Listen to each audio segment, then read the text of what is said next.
You all smiles? You all smiles? I'm all smiles, yeah. He's all smiles. All He's smiles. ready. I'm all He's smiles, ready. yeah. Okay. Welcome back, guys. It's episode 2 of the In-Studio Review. I'm here with Stefano Bove, myself, Chad Alfar, also known as Fire Sage Plays, and we're reviewing BumbleBee. BumbleBee, directed by Travis Knight, stars Haley Steinfeld and John Cena as the Agent Burns. In the movie, they changed the timeline a lot. It took place in the 80s versus taking place in present time. Did you like that decision?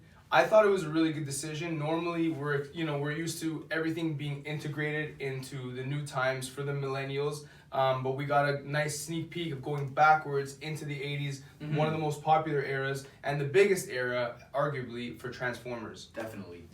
I love the new direction. I thought they played well off of it in the movie with the music. They played well with the music.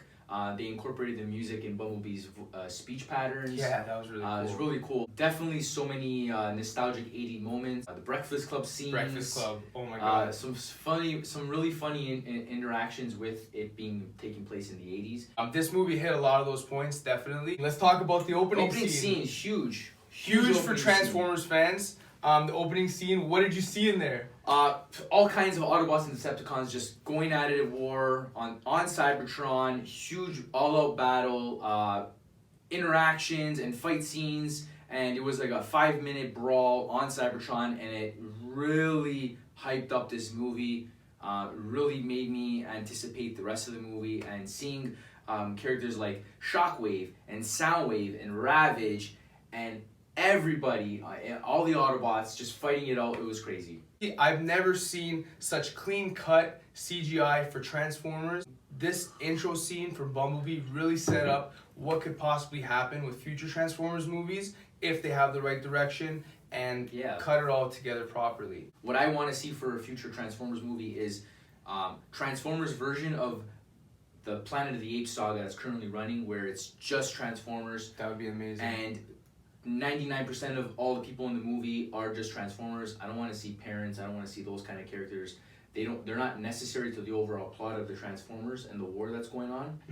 I would love to see just a movie of war plans versus Autobots and Decepticons. Exactly. Something Star Wars meets Guardians of the Galaxy. We want to see a battle for Cybertron, you know? What did you think about Haley Steinfeld coming in there? And what did you think about how she worked with Bumblebee? I thought Haley Steinfeld did an incredible job being the lead actress and taking ownership.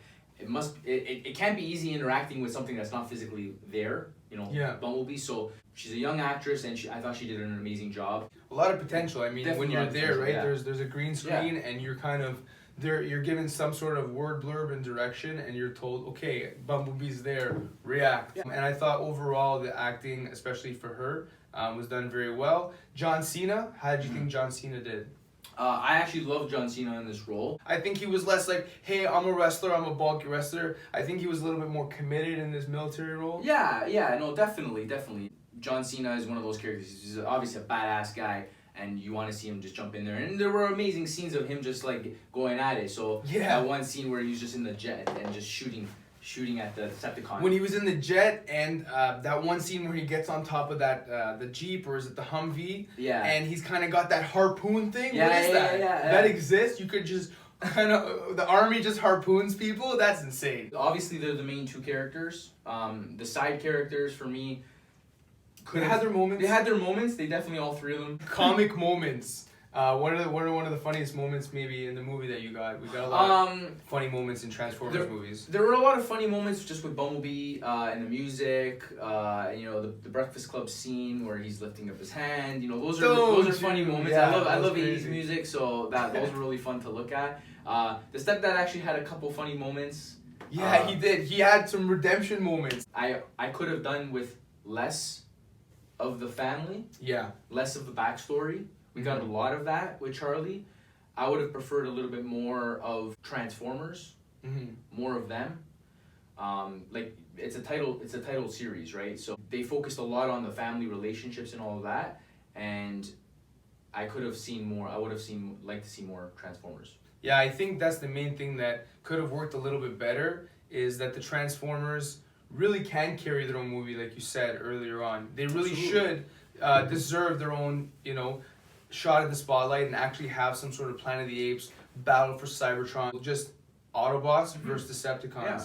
And for some reason, they can't get away from the the fact that people are always going to be there. It's fine. It's fine for them to be there, but they need to be there in assistance of the Autobots and the Decepticons, not have their whole story. They have too much of a backstory, I guess, going that into takes it. up too much of the And film. I mean, from what you're used to in Transformers, there's at least there's one or two main humans that interact with them, and that actually makes them more special too. The fact that one or two humans interact with the Autobots as opposed to everybody kind of having a relationship. It doesn't. I guess it doesn't make that ET moment as special. Yeah. Doesn't make the movie. I think maybe that's one thing that we could have done a little bit better, but we're working on it. Michael Bay. If you could have changed a few things in the movie, what would they have been? I guess it all comes back to wanting more Transformers, and we didn't get, I guess, enough of the Transformers, or maybe we're just spoiled. We really only saw 3 of them the whole movie. 2 Decepticons and Bumblebee the whole movie. You saw glimpses of Optimus here and there, but really that first 5-minute sequence on Cybertron was all of the action that we saw, and then the rest of the action came towards the end of the movie. How would you compare this to previous Transformers movies? I think personally Bumblebee was a little bit more cleaner in the fact that a lot of the Autobots, Decepticon scenes, a lot of the fight scenes and the CGI that we're used to is a little bit less sloppy, a little bit more clean cut. We're used to way more Transformers, we're used to way more Decepticons, we're used to seeing at least Megatron make some slight of an appearance. I think maybe this is the only Transformers movie that he hasn't been in. He hasn't been in. Yeah. Alright, so what are your final thoughts on this movie? Bumblebee is a thrilling experience. To see it in AVX, I recommend it personally to see it in AVX just to see that first initial scene with the Autobots and Decepticons on Cybertron. Overall, we discussed that the humans don't really need to be there now. It's the 6th Transformers movie, and we can just have the Autobots and Decepticons battle it out. It would be a way more entertaining movie. So with that in mind, I'll give it a 7 out of 10.